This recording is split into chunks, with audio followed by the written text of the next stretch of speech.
ఏడుకొండలు పేరుకు తగ్గట్టే ఆయన ఆశయం కూడా చాలా పెద్దది. విద్యార్థుల్ని లక్ష్యం వైపు నడిపించిన ఆచార్యుడాయన. ఆ మిషన్ ఇవాళ ఎంతో మందిని ప్రయోజకుల్ని చేసింది. పేద విద్యార్థుల్ని ప్రభుత్వ ఉద్యోగులుగా తీర్చిదిద్దుతున్న ది మిషన్ ప్రోగ్రాం అందరి ప్రశంసలు అందుకుంటోంది. ఏడుకొండల వారు చేస్తున్న మంచి పని వినడమే గాని ప్రత్యక్షంగా దాని స్కేల్, దాని సైజ్, దాని స్కోప్ నేను ఊహించలేకపోయాను. ఇంత పెద్ద ఎత్తున ఇన్ని వేల మందితో సైమల్టేనియస్ గా ఆయన టెక్నాలజీ వాడుతూ ఇంటరాక్ట్ చేస్తున్నారు, వాళ్ళని ప్రభావితం చేస్తున్నారు అంటే ఇది బహుశా భారతదేశంలో ఇంకెవరూ చేస్తున్నట్టు నేను అనుకోవట్లేదు. కేవలం 10 మందితో మొదలైన మిషన్ సంస్థ ఇవాళ వేల మందిని ప్రయోజకుల్ని చేసింది. ది మిషన్ సంస్థ స్థాపించి 9 ఏళ్లు పూర్తయిన సందర్భంగా వార్షికోత్సవాన్ని నిర్వహించారు. ఈ కార్యక్రమంలో మండలి చైర్మన్ గుత్తా సుఖేందర్ రెడ్డి, లోక్ సత్తా వ్యవస్థాపకులు జయప్రకాష్ నారాయణ, మాజీ IPS Lakshminarayana, TV9 managing editor Rajinikanth సహా పలువురు ప్రముఖులు పాల్గొన్నారు. ఏడుకొండలు రియల్ అన్సంగ్ హీరో అని అభినందించారు టీవీ9 మేనేజింగ్ ఎడిటర్ రజనీకాంత్. ఆయన నిస్వార్థ ప్రజా సేవను టీవీ9 గుర్తించి నవనక్షత్ర అవార్డుతో గతంలోనే సన్మానించిందన్నారు. ఎంతో మంది యువతీ యువకులను ప్రోత్సహిస్తున్నారని అభినందించారు.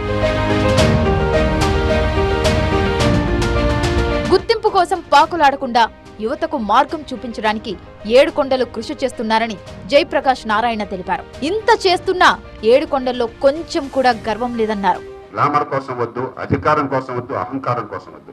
ఏడుకొండలను ఒకసారి చూశాను. ఎందుకు ప్రేమ కలిగిందంటే ఎక్కడ అహంకారం కనిపించాలి.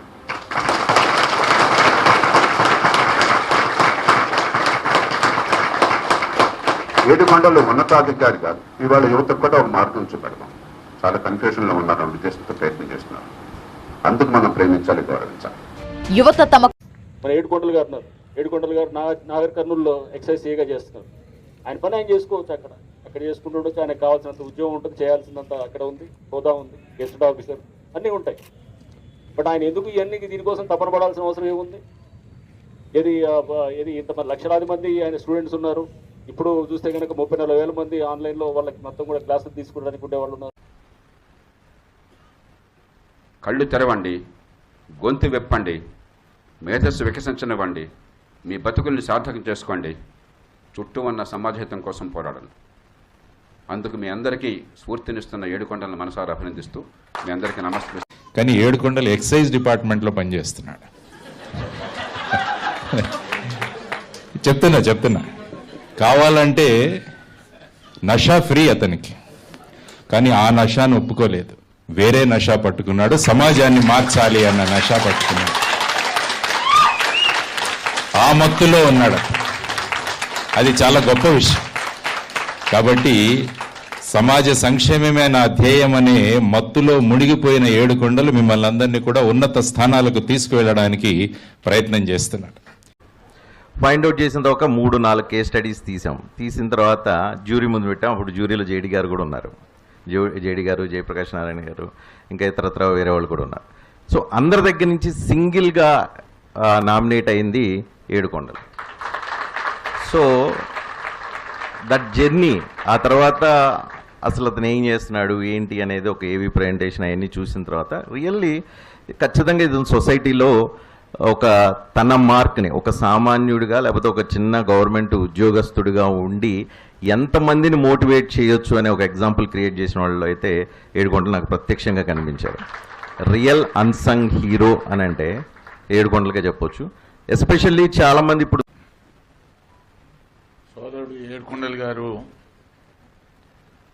ప్రారంభించినటువంటి మిషన్ 9 వసంతాలు పూర్తి చేసుకొని 10వ సంవత్సరంలో అడుగుపెడుతున్నటువంటి శుభ సందర్భంగా ఏర్పాటు చేసిన ఈ కార్యక్రమానికి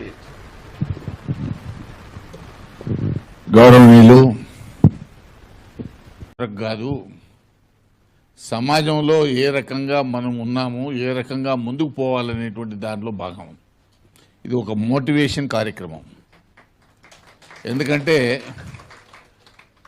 గత 10-15 సంవత్సరాలుగా ఏడుకొండలు గారు నాతో పరిచయం. చాలా కార్యక్రమాలకు నేను ఆన్లైన్లో ఆఫ్లైన్లో కూడా వీరు ఇచ్చేటువంటి మోటివేట్ చేసేటువంటి విద్యార్థులతో కూడా మాట్లాడినాను. వాళ్ళకు ఉన్నటువంటి సమస్యలను కూడా తెలుసుకున్నాం.